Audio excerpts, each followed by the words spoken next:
अस्सलाम वालेकुम dear students. आज अपना इलेक्ट्रोस्टैटिक्स का 10वां लेक्चर है।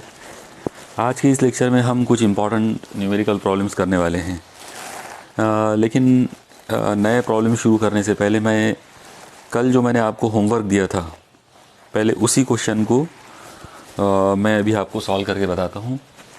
आप देखिए, कल के प्रॉब्लम में जो सर्किट डायग्राम था वो कुछ इस तरह से था। इस सर्किट में C1 और C2 ये दो कंडेंसर या कैपेसिटर जो हैं वो एक दूसरे से पैरेलल हैं। उसी तरह से C3 और C4 जो है ये एक दूसरे के साथ पैरेलल कॉम्बिनेशन में है। और इस पर्टिकुलर नेटवर्क के A और B ये जो दो पॉइंट हैं इनके बीच में यहाँ पर एक बैटरी है। कल आपको ये बताया गया था कि ये चारों जो कैपेसिटर्स हैं हर एक की कैपेसिटी जो है वो 10 माइक्रोफेरेड है और ये जो बैटरी है ये 100 वोल्ट की बैटरी है। और अपने को मालूम करना था कि what is the energy stored in this circuit, यानी इस पर्टिकुलर सर्किट में कितनी एनर्जी स्टोर होगी वो हमको मालूम करना था। तो आप देखो इसको किस तरह से करेंगे। एकदम सिंपल प्रॉब्लम है। सबसे पहले आप देखो कि C1 और C2 एक दूसरे से पैरेलल कॉम्बिनेशन में मुतवाज़ी है। जब ये एक दूसरे के साथ पैरेलल कॉम्बिनेशन में है तो इन दोनों के लिए पैरेलल कॉम्बिनेशन का फॉर्मूला लगाना पड़ेगा। तो अगर हम इन दोनों के लिए पैरेलल का फॉर्मूला लगाते हैं तो CP इज इक्वल टू आ जाएगा C1 प्लस C2। ओके, इसका मतलब ये आ जाएगा CP is equal to C1 और C2 दोनों भी 10 माइक्रोफेरेड के हैं, मतलब ये हो जाएगा 10 प्लस 10 और इस तरह से CP की वैल्यू आ जाएगी 20 माइक्रोफेरेड। तो इस बात का मतलब ये हुआ कि C1 और C2 इन दोनों का इक्विवेलेंट यहाँ पर आ गया। अब जाहिर है इनका जो इक्विवेलेंट है वो 20 है, तो इन दो लोगों को हटाकर हम यहाँ पर इक्विवेलेंट कैपेसिटर जो है वो बता सकते हैं। आप देखिए यहाँ पर ये दोनों हट गए और इन दोनों की जगह पर ये एक इक्विवेलेंट कैपेसिटर आ गया CP और उसकी वैल्यू आ गई है 20 माइक्रोफेरेड। ओके, अब आप लोग देखो उसी तरह से बिल्कुल इसी स्टाइल में अगर हम ये वाले पोर्शन को देखेंगे, C3 और C4 ये भी एक दूसरे से पैरेलल है और ये दोनों जो पैरेलल कॉम्बिनेशन रहेंगे फिर इसके लिए हम फॉर्मूला लगा देंगे। तो CP इज इक्वल टू आ जाएगा C3 प्लस C4। इसका मतलब ये हो जाएगा CP is equal to C3 की वैल्यू भी 10 है और C4 की वैल्यू भी 10 है, तो 10 प्लस 10 20, यानी इसका मतलब ये हो जाएगा CP is equal to 20 microfarad. तो इसका मतलब ये हुआ कि इन दो लोगों को अगर हम हटा देते हैं तो इनका एक इक्विवेलेंट आ जाएगा 20 माइक्रोफेरेड। तो वो जो 20 माइक्रोफेरेड है उसको हमको यहाँ लगाना पड़ेगा इस जगह पर, जैसा आप देख रहे हो अभी। तो C3 और C4 दोनों हट गए और उनका इक्विवेलेंट कैपेसिटर यहाँ आ गया। इसकी वैल्यू हमको मिली 20 माइक्रोफेरेड। ओके, तो इस तरह से यहाँ के दो हट गए और एक आ गया, यहाँ के दो हट गए और ये एक इक्विवेलेंट आ गया। अब आप अगर गौर से देखेंगे तो आप एक चीज़ देखो कि यहाँ पर पॉइंट A और B के बीच में दो ब्रांचेस हमको नज़र आ रही। ओके, एक ऊपर वाली ब्रांच जिसके अंदर 20 माइक्रोफेरेड, एक नीचे वाली ब्रांच जिसमें 20 माइक्रोफेरेड, और ये दोनों एक दूसरे के साथ पैरेलल है। ओके, आप देखो ये पूरा मामला इस तरह से हो गया। मान लो कि ये पॉइंट A है तो यहाँ से पॉइंट B तक एक रास्ता ऐसा है, एक रास्ता ऐसा है, यहाँ एक कैपेसिटर है और यहाँ दूसरा कैपेसिटर है, दोनों भी 20 माइक्रोफेरेड के हैं। इसका मतलब ये हुआ कि ये ऊपर वाली ब्रांच में ये 20 माइक्रोफेरेड और ये नीचे वाली ब्रांच में ये 20 माइक्रोफेरेड, ये एक दूसरे के साथ पैरेलल हो गए। तो अगर ये पैरेलल कॉम्बिनेशन में हैं तो फिर इनके पैरेलल कॉम्बिनेशन का फॉर्मूला आ जाएगा CP इज इक्वल टू पहला कैपेसिटर प्लस दूसरा, मतलब वो हो जाएगा 20 प्लस 20। इसका मतलब CP is equal to 40 microfarad. Okay, इसका मतलब ये हुआ कि इस ओवरऑल पूरे सर्किट का जो रिजल्टेंट जो आया, फाइनल जो कैपेसिटर यहाँ पर मतलब मिला वो है 40 माइक्रोफेरेड। तो बस अब इसी चीज़ को हम यूज़ करेंगे। तो ओवरऑल हमको पूरे सर्किट की जो कैपेसिटी मिली वो मिली है 40 माइक्रोफेरेड।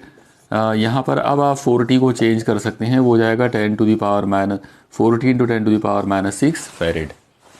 अब ये रिजल्टेंट कैपेसिटी आ गई इस पर्टिकुलर सर्किट की। हमको टोटल एनर्जी मालूम कर, इलेक्ट्रोस्टैटिक एनर्जी मालूम करना है इसमें जो स्टोर हो रही है। तो उसका फॉर्मूला आ जाएगा U is equal to half C into V का स्क्वायर। ये हो जाएगा हाफ c, और c की वैल्यू है 4t इंटू 10⁻⁻6 इंटू वी का स्क्वायर। v आपको 100 दिया हुआ है, इसलिए ये हो जाएगा 100 का स्क्वायर।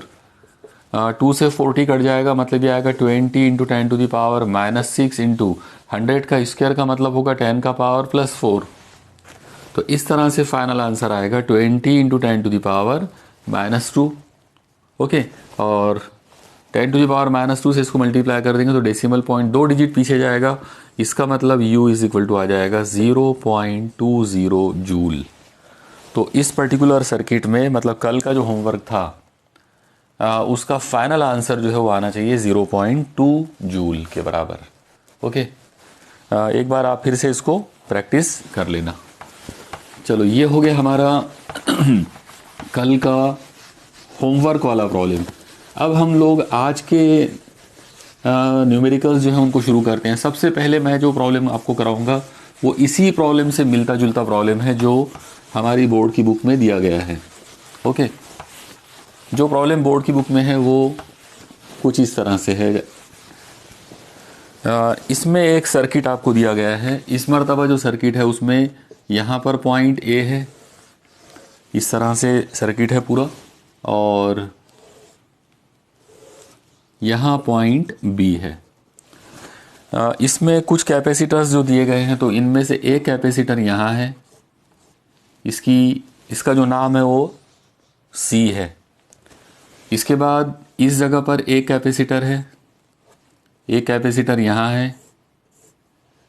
ओके, इस तरह से एक कैपेसिटर इस जगह पर है। यहाँ एक इस तरह की ब्रांच दी हुई है, और इस ब्रांच के अंदर एक कैपेसिटर यहाँ है और एक कैपेसिटर इस जगह पर है। अब इनकी जो वैल्यूज़ दी गई है तो वो सब की वैल्यूज़ अलग अलग है इसमें।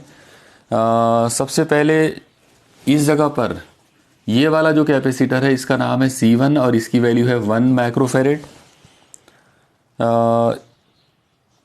ये एक्चुअली C3 है, ये C1 है और ये C2 है। ओके, इसकी वैल्यू है 8 माइक्रोफेरेड, इसकी वैल्यू है 4 माइक्रोफेरेड। इसके बाद ये है C4 और ये है C5। ये दोनों की जो वैल्यूज़ है, ये भी 4 है और इसकी वैल्यू भी 4 है। अब इस प्रॉब्लम में आपको क्या दिया है पहले वो आप लोग देख लो। प्रॉब्लम के अंदर आपको बोला गया है कि in the figure given below, find the value of the capacitance C if the equivalent capacitance between point A and B is to be 1 microfarad, all other capacitors are in microfarad। Okay, आप लोग देखो, इसमें इस problem के अंदर आपको ये बोला गया है कि A और B के बीच का जो फाइनल जो इक्विवेलेंट कैपेसिटेंस है वो आपको दिया हुआ है 1 माइक्रोफेरेड। ओके, ए और बी के बीच का जो फाइनल रिजल्ट जो है वो 1 माइक्रोफेरेड है, और आपको ये पूछा गया है कि what is the value of C, मतलब ये जो सी है इसकी वैल्यू क्या है। बाकी हर एक की, यानी C1 C2 C3 C4 C5 हर एक की वैल्यू माइक्रोफेरेड में आपको दी गई है। ये सी की वैल्यू मालूम करना है अगर ए और बी के बीच का फाइनल इक्विवेलेंट कैपेसिटेंस जो है वो 1 माइक्रोफेरेड अगर है तो। ओके, अब देखिए इसको, इस तरह के प्रॉब्लम को कैसे सॉल्व करेंगे। इसको हम कहीं से भी स्टार्ट कर सकते हैं, यानी कोई भी पॉइंट से आप इसको चाहो तो स्टार्ट ले सकते हो। देखो, सबसे पहले आप इसके अंदर एक चीज़ देखो, C1 और C2 जैसा आप देख रहे हैं दोनों एक के बाद एक है, मतलब सीरीज़ में है। तो इन दोनों को हटाने के लिए हमको सीरीज़ का फॉर्मूला यूज़ करना पड़ेगा। यह आ जाएगा 1 सीरीज़ का फॉर्मूला 1 होता है, तो 1/CS is equal to 1/C1 plus 1/C2, मतलब ये आएगा 1/CS is equal to 1/8 plus 1/4। इन दोनों को नीचे मल्टीप्लाई कर लेंगे और ऊपर इनको क्रॉस कर लेंगे, तो ये हो जाएगा कुछ इस तरह से, यानी 1/CS इज इक्वल टू 4 + 8 और नीचे 8 × 4, और इनको अगर सॉल्व करें तो ये हो जाएगा 12/8 × 4। 4 से ये 12 जो है कट जाएगा, 4 × 12। इसका मतलब ये हुआ कि अगर मैं CS की डायरेक्ट वैल्यू, ये 1/CS की वैल्यू आ जाएगी 3/8, तो उल्टा करेंगे उसका रेसिप्रोकल लेंगे तो ये आ जाएगा 8/3 माइक्रोफेरेड। ओके, तो इन दो लोगों को हमने सॉल्व किए, आंसर इतना आ गया। तो चलो पहले इन दो लोगों को यहाँ से हटा देते हैं ताकि ये सर्किट आपको धीरे धीरे करके समझ में आए। आप देखो ये दो लोग यहाँ से हट गए और इनकी जगह पर एक कैपेसिटर आ गया। जो एक कैपेसिटर आया इसकी वैल्यू आ गई 8/3। ओके, चलो उम्मीद है इतना आपने नोट डाउन कर लिए होंगे। अब हम थोड़ा सा और आगे बढ़ते। अब आप देखो इस सर्किट का जो सेकंड पार्ट है उस पे चलते। ये वाले सिरे पे आप देखो C4 और C5। जैसा आप देख रहे हैं कि C4 और C5 एक दूसरे के साथ पैरेलल कॉम्बिनेशन में है, और अगर ये दोनों पैरेलल कॉम्बिनेशन में है तो इनके लिए पैरेलल का फॉर्मूला लगाना पड़ेगा। मतलब यहाँ पर पैरेलल का फॉर्मूला आएगा CP = C4 + C5। ओके, दोनों पैरेलल है इसलिए पैरेलल का फॉर्मूला लगा देंगे। तो ये आ जाएगा CP = C4, 4 + 4, इसका मतलब CP = 8 माइक्रोफेरेड। मतलब यहाँ इन दो को हटाकर एक कैपेसिटर लाया जा सकता है। तो यहाँ से चलो इन दो लोगों को हटा देते। और अब आप देखो कि अगर इन दो लोगों को हटा दिया जाए तो इस जगह पर यहाँ पर एक इक्विवेलेंट कैपेसिटर आ जाएगा इस जगह पर, और इसकी जो वैल्यू होगी वो होगी 8 माइक्रोफेरेड। ओके, तो चलो ये आपका यहाँ का पार्ट हो गया। मतलब आपने पहले यहाँ दो लोग थे उनको हटा दिए, एक आ गया। यहाँ के दो लोग हटा दिए, ये एक आ गया। अब अगर आप थोड़ा गौर से देखेंगे तो आपको समझ में आएगा कि ये और ये वाला कैपेसिटर आप देखो ये एक वायर के साथ जुड़े हुए हैं, एक के आगे एक, मतलब ये दोनों सीरीज में हैं। और अगर ये दोनों सीरीज में है तो इसका मतलब इनके लिए सीरीज का फॉर्मूला लगाना पड़ेगा। सीरीज का फॉर्मूला अगर लगाते हैं इन दो लोगों के लिए तो ये आएगा 1/CS = 1/C3 + 1/ ये वाला कैपेसिटर मतलब 8। ठीक है, और इस तरीके से ये आ जाएगा 1/C3 की वैल्यू 1 दी हुई है तो 1/1 + 1/8। इसका मतलब क्रॉस अगर करेंगे तो नीचे 8 आ जाएगा और ऊपर ये 8 1 ज़ा 8 + 1 1 ज़ा 1। इसका मतलब ये आ गया 9/8। ये वैल्यू आ गई 1/CS की, और 1/CS है इसलिए उल्टा कर देंगे अगर तो ये हो जाएगा CS = 8/9 माइक्रोफेरेड। तो यहाँ पर एक ख़ास बात क्या हो रही है इस जगह पर कि ये दो लोग हट गए और इनकी जगह पर एक इक्विवेलेंट कैपेसिटर आ गया और उसकी वैल्यू 8/9 आ गई है। तो अब मैं इन दो लोगों को यहाँ से हटा देता हूँ।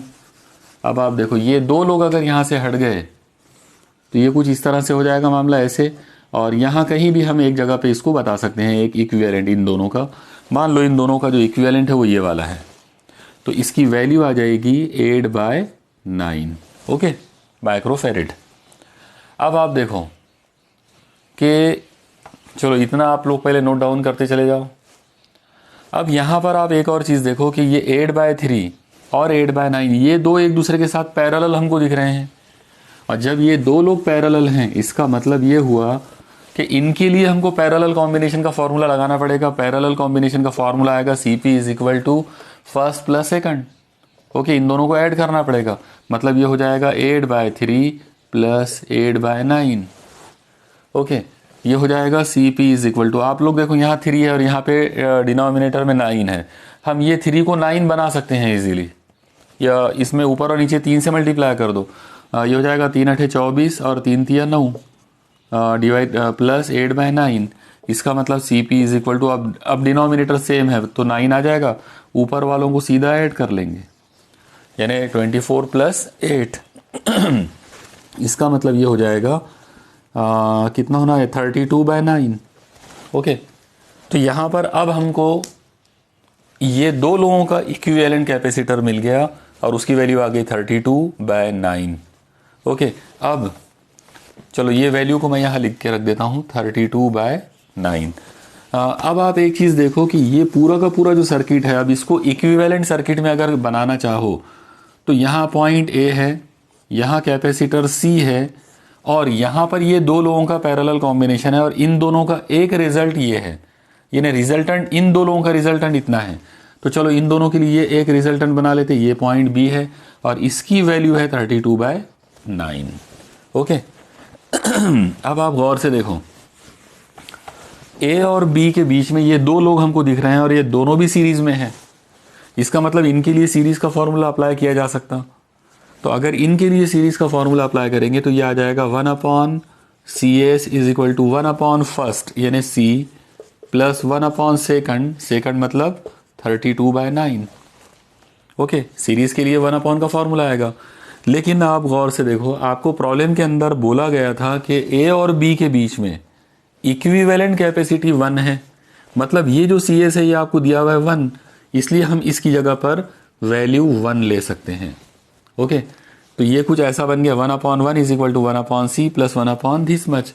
अब आप एक काम कर सकते हैं, इसको ऐसा लिख सकते हैं 1/1 is equal to 1/C plus 1/32/9, तो 9 ऊपर आ जाएगा, ये हो जाएगा 9/32।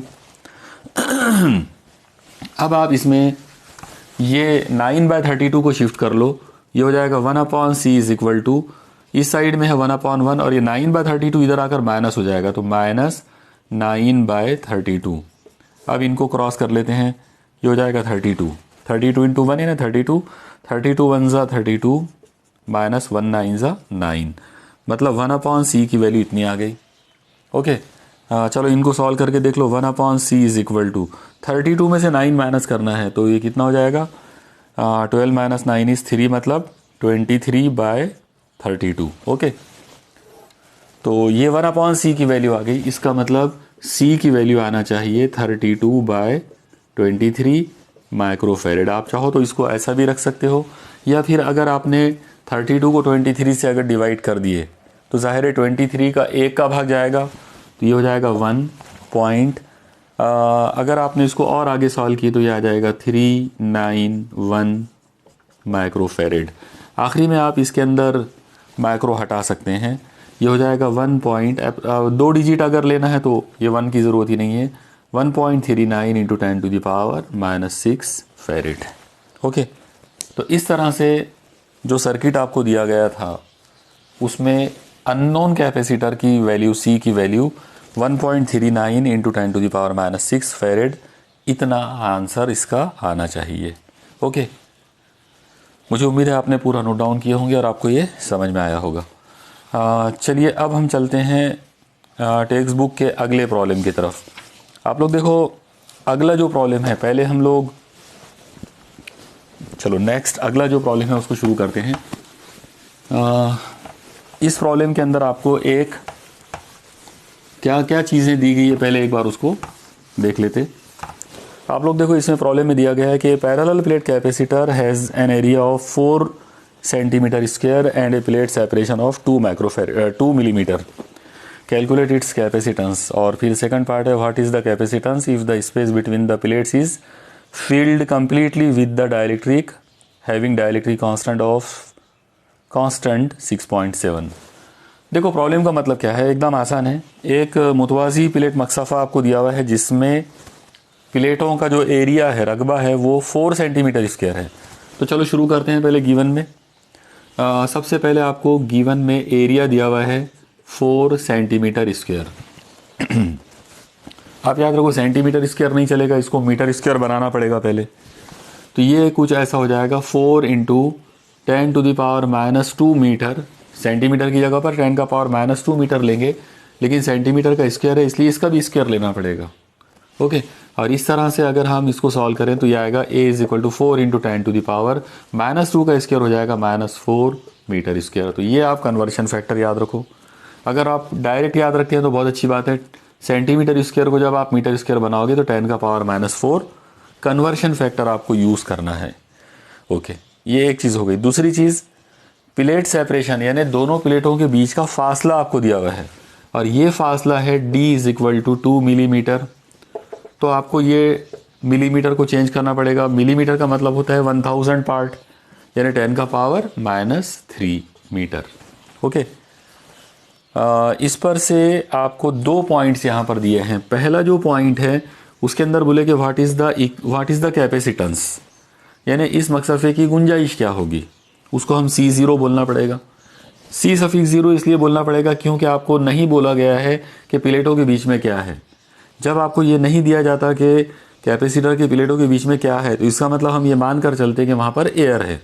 ओके, तो ये एयर कैपेसिटर वाली बात हो गई।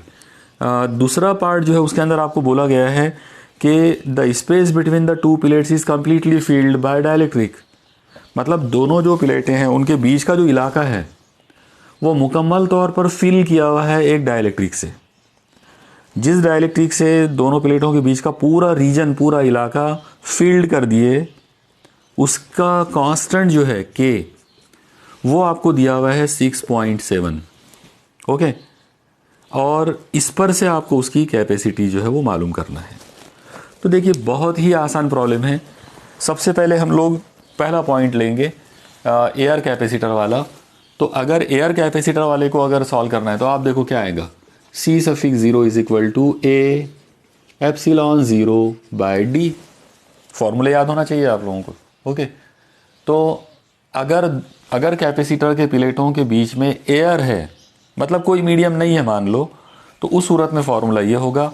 इसमें वैल्यूज पुट कर देते हैं। C0 is equal to A, area जो है वो आपको दिया हुआ है 4 × 10⁻⁻⁴ इंटू एप्सिलॉन 0, स्टैंडर्ड वैल्यू है 8.85 10⁻12 डिवाइडेड बाय D, और D की वैल्यू है 2 × 10⁻³ ओके, ये हो जाएगा C∑0 इज इक्वल टू, ये 2 से 4 को कट कर दिए तो ये हो जाएगा 2 इंटू ऊपर वाला नंबर है 8.85 इंटू 10 का पावर। आप लोग देखो सबसे पहले ये -3 को ऊपर शिफ्ट करें तो ये -1 आ जाएगा यहाँ पे, यानी -3 ऊपर आकर +3 हो जाएगा। -4 + 3 मतलब -1 इंटू 10 का पावर, ये ऑलरेडी पहले से -12 है। ओके, इसका मतलब ये हो जाएगा C∑0 इज इक्वल टू, इन दो लोगों को मल्टीप्लाई करो, 2 × 5 = 10, 1 2 × 16 और 1 17, 1 2 × 16 और 1 17, पॉइंट यहाँ पर आएगा 2 डिजिट्स के बाद, तो 17.70 इंटू 10 टू द पावर, ये -1 है और ये 10 का पावर -12 है। 10 के पावर -1 से इसको मल्टीप्लाई कर देंगे, ये हो जाएगा C∑0 इज इक्वल टू 1.770, ये वाला 0 नहीं भी लिखे तो चलेगा, इंटू 10 टू द पावर -12 फेरेड। और आपको पता है कि 10 का पावर -12 का मतलब पीको फेरेड होता है। ओके, इसलिए हम यहाँ पर इसको लिख सकते हैं C∑0 is equal to 1.77 pico farad. Okay, इस तरह से हम इसको सॉल्व कर सकते हैं। तो ये हो गया पहला पार्ट, यानी एयर कैपेसिटर, यानी वो दोनों जो पैरेलल प्लेट कैपेसिटर जो है, तो अगर उसमें प्लेटों के बीच में अगर कुछ नहीं है, अगर हवा है, तो उसकी कैपेसिटी जो है वो इतनी होगी। ओके, चलिए अब हम चलते हैं सेकंड वाला पार्ट, ये वाला पार्ट डाइलेक्ट्रिक वाला पार्ट, इस पर चलते हैं। उम्मीद करते हैं कि इतना आपने नोट कर लिया होंगे। चलो अब इसको, चलिए अब चलते हैं सेकंड पार्ट पर। सेकंड पार्ट के अंदर आप देखिए, आपको दिया हुआ है डाइलेक्ट्रिक कांस्टेंट की वैल्यू 6.7 और आपको पूछा गया है कि what is the value of capacity. यानी इस मरतबा आपको कैपेसिटर की दोनों प्लेटों के बीच में एक डाइलेक्ट्रिक मटेरियल दिया है और उसका डाइलेक्ट्रिक कांस्टेंट 6.7 है। ओके, तो उसके लिए कैपेसिटी मालूम करना है। तो ऐसे प्रॉब्लम को हम कैसे करेंगे वो आप देखो, C dielectric is equal to, ये डिफ़ॉल्ट डाइलेक्ट्रिक मैं ले रहा हूँ, इसका सीधा सीधा फॉर्मूला होता है K टाइम्स C एयर। यानी डाइलेक्ट्रिक कांस्टेंट, अगर डाइलेक्ट्रिक मटेरियल अगर आप लेंगे प्लेट्स के बीच में, तो उतने पट वो उसकी कैपेसिटी बढ़ जाएगी एयर कैपेसिटर की।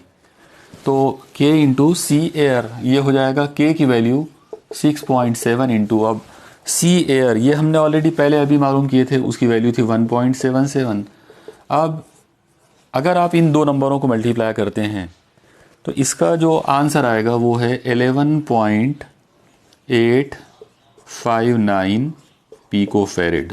ओके, यानी फाइनल आंसर जो है वो इतना आना चाहिए उसका। बोर्ड की बुक में इसका आंसर कुछ और ही दिया हुआ है, शायद वो मिसप्रिंट होगा। ओके, बहरहाल ये आंसर आप ध्यान में रखिए, इतना आंसर उसका आएगा। चलिए अब हम चलते हैं अपने अगले प्रॉब्लम की तरफ। अगला जो न्यूमेरिकल हमको दिया हुआ है वो है in a capacitor of capacitance 20 microfarad, the distance between the plates is 2 millimetre. If a dielectric slab of width 1 millimeter and dielectric constant 2 is inserted between the plates, what is the new capacitance। देखो आपको बहुत ही important problem है। आपको बोला गया है कि एक कैपेसिटर है जिसकी कैपेसिटी 20 माइक्रोफेरेड है। चलो मैं यहाँ पे गिवन लिखना शुरू कर देता हूँ। C is equal to 20 microfarad, इसका मतलब ये होगा 20 into 10⁻⁻6 farad. The distance between the two plates is 2 millimetre, मतलब आपको डिस्टेंस D दिया हुआ है 2 मिलीमीटर। इसको चेंज करेंगे तो ये हो जाएगा D is equal to 2 into 10⁻⁻3 metre. इसके बाद एक डाइलेक्ट्रिक स्लैब है जिसकी विड्थ 1 मिलीमीटर है। यहाँ पर विड्थ का मतलब हम थिकनेस ले लेंगे तो T is equal to 1 millimetre. तो ये 1 मिलीमीटर को चेंज कर लो, ये हो जाएगा 1 इंटू 10⁻⁻3 मीटर। डाइलेक्ट्रिक कांस्टेंट की वैल्यू दी गई है, मतलब उसका डाइलेक्ट्रिक कांस्टेंट K जो है उसकी वैल्यू 2 है, और इसको इंसर्ट कर दिए बीच में, तो what is the new capacity. Okay, तो यहाँ पर उस कैपेसिटी को मैं C डैश का नाम दे देता हूँ, तो C dash is equal to question mark. अब आप देखो यहाँ इस प्रॉब्लम के अंदर आपको ये नहीं बोला गया है कि डाइलेक्ट्रिक जो स्लैब है उसने कम्प्लीटली फील्ड किया है। ओके, कम्प्लीटली फील्ड वाला अगर प्रॉब्लम आता है तो वो तो एकदम सीधे सीधे आप एयर कैपेसिटर की कैपेसिटी निकालो, उसको K से मल्टीप्लाई कर दो। लेकिन ये प्रॉब्लम के अंदर ये मामला अलग हो जाएगा। यहाँ आपको ये नहीं बोला गया है कि वो कम्प्लीटली फील्ड है, बल्कि आपको ये बोला गया है कि वो इंसर्ट करे और उसकी थिकनेस कुछ अलग है। ओके, इस तरह के प्रॉब्लम को किस तरह से करना है तो उसको आप एक बार समझ लो।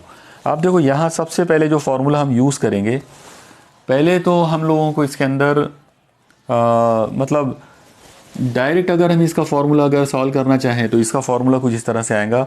C dash is equal to A epsilon 0 upon D minus T plus T by K। Formula आपको याद होना चाहिए। Okay, A epsilon 0 upon D minus T plus T by K। Okay, T is the thickness of dielectric slab और D जो है वो दोनों के बीच का टोटल सेपरेशन है। बस आप इसके अंदर सारी वैल्यूज़ पुट कर दो, ये कुछ ऐसा हो जाएगा। एरिया, आपको इस मरतबा एरिया जो है वो दिया हुआ नहीं है, तो ओके, इसको फिर आपको थोड़ा सा अब अलग तरीके से सॉल्व करना पड़ेगा। ये इसको इक्वेशन नंबर 1 दे दो। अभी एक काम करेंगे, आपको यहाँ पर सबसे पहले ये कैपेसिटी दी हुई है, ये एक्चुअली C0 है। ओके, तो C0 पर से हम A एप्सिलॉन 0 की वैल्यू कैलकुलेट कर सकते हैं। आप लोग देखो C0 की वैल्यू है A एप्सिलॉन 0 अपॉन D, इसका मतलब A एप्सिलॉन 0 की वैल्यू आ जाएगी C0 इंटू D। ये D को इधर शिफ्ट करे तो इस तरीके से ये आ जाएगा A epsilon 0 is equal to C0 की वैल्यू आपको दी हुई है 20 इंटू 10⁻⁻6 इंटू D, और D दिया हुआ है 2 इंटू 10⁻⁻3। ओके, इसका मतलब A इंटू एप्सिलॉन 0 की वैल्यू जो है वो जाएगी 20 इंटू 2 इज़ 40 इंटू 10⁻⁻6 और ये -3, ये हो जाएगा -9। आप ये 0 को इसमें मिला लो, ये हो जाएगा A epsilon 0 is equal to 4 into 10⁻⁸। Okay, आप लोग पहले इतना नोट डाउन कर लो। यानी आपको एयर कैपेसिटर जो दिया गया था तो उसको यूज़ करके हमने A एप्सिलॉन 0 मालूम कर लिए, क्योंकि ये प्रॉब्लम में एरिया जो है वो गिवन नहीं था, तो उसको हमने ये इस तरह से एक दूसरे तरीके से उसको मालूम कर लिए। चलो अब हम आगे बढ़ा सकते हैं इस प्रॉब्लम को। ओके, आप इतना नोट डाउन कर लो पहले। अब आप देखो इसमें कि चलो मैं यहाँ से इसको मिटा देता हूँ, इतना part. C dash is equal to, ये जो A एप्सिलॉन 0 है इसकी जगह पर मैं ले सकता हूँ 4 into 10⁻⁻8 divided by D। D की वैल्यू है 2 इंटू 10⁻⁻3 माइनस T की वैल्यू है 1 इंटू 10⁻⁻3 प्लस के बाद है T बाय K, फिर से T की value 1 into 10⁻³ divided by K, और K की वैल्यू है 2। ओके, चलो अब आप इसको बहुत संभल कर, एकदम कोई गलती नहीं होना चाहिए। C dash is equal to 4 into 10⁻⁻8 divided by, अगर आप पहले इन दो लोगों को सॉल्व करें तो देखो ये 10⁻³ कॉमन निकलेगा, और अगर ये 10⁻³ कॉमन निकाले तो ये हो जाएगा 2 - 1, 2 - 1 यानी 1, तो 1 इंटू 10⁻³ प्लस 1/2 का मतलब हो जाएगा 0.5 इंटू 10⁻³ ओके, 1/2 यानी 0.5।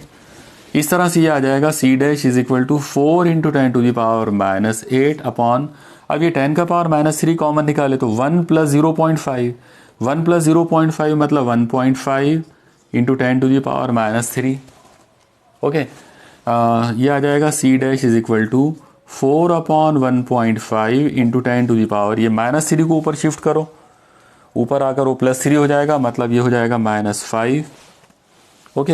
यानी 4 अपॉन इतना आ जाएगा C dash is equal to, आप इसको डेसिमल पॉइंट का एडजस्टमेंट अगर करेंगे तो ये हो जाएगा 40/15, 40/15 यहाँ मैंने एक ज़ीरो बढ़ा दिया, पॉइंट से पॉइंट कैंसिल किया, इंटू 10⁻⁵। चलो अब हम इन नंबरों को सॉल्व कर सकते हैं। तो ये कुछ ऐसा हो जाएगा C dash is equal to, आप इसको 5 से कट कर सकते हैं, 5 × 40 और 5 × 15, 8/3। आप चाहो तो 8 को 3 से डिवाइड कर सकते हैं, तो देखो ये कितना हो जाएगा, 3 दूनी 6 मतलब 2.6, 8 - 6 2, पॉइंट लगा 0 लगा दिए तो 20, 3 6 के 18 मतलब 6, और उसके बाद वो 18 मतलब फिर 2 बचते रहेंगे तो 6 6 आते रहेगा, आप उसको 6 7 लिख सकते हैं इंटू 10⁻⁻5 फेरेड ओके। अब आप एक चीज़ देखो कि ये 10 का पावर -5 आया, अगर ये -6 होता तो हम इसको माइक्रो बना सकते थे, तो हम इसको -6 कर सकते हैं। हम इसको ऐसा करेंगे C dash is equal to, देखो इसको -6 करने का मतलब है 10 का पावर -1 से मल्टीप्लाई करना, तो उसको न्यूट्रलाइज करने के लिए 10 का पावर +1 से भी मल्टीप्लाई करना पड़ेगा। देखो मैं जो कह रहा हूँ वो ये है 2.67 इंटू 10 का पावर 1 इंटू 10 का पावर -1 इंटू 10 का पावर -5 फेरेड ओके। ये -1 मैंने इसलिए लिया क्योंकि मुझे यहाँ पे -6 बनाना था, तो -1 और इसको न्यूट्रलाइज करने के लिए 10 का पावर +1 ले लिए। अब ये 10 का पावर +1 इसको मल्टीप्लाई कर लो इधर ओके, इसको इसके साथ मिला लो और इसको इसके साथ मिला लो, तो ये कुछ ऐसा हो जाएगा C dash is equal to 10 के पावर 1 से इसको मल्टीप्लाई करेंगे, ये हो जाएगा 26.7, 10 का पावर ये -1 को इसमें मिला लेंगे तो -6 फेरेड, और ये 10 का पावर -6 फेरेड यानी माइक्रो। इसका मतलब जो हमारा फाइनल आंसर आया वो आया C dash is equal to 26.7 micro farad okay. यानी इस तरह से हम इस प्रॉब्लम को सॉल्व कर सकते हैं। मुझे उम्मीद है कि आपको आज के ये सारे प्रॉब्लम जो है वो समझ में आए होंगे और आपने पूरे नोट डाउन किए होंगे। इंशाल्लाह अगले लेक्चर के अंदर हम लोग बाकी बचे हुए कुछ प्रॉब्लम्स जो होंगे तो उनको सॉल्व करने की अगले लेक्चर में हम लोग उन प्रॉब्लम्स को सॉल्व करेंगे। तब तक आप स्टडी करते रहिए। अल्लाह हाफिज़।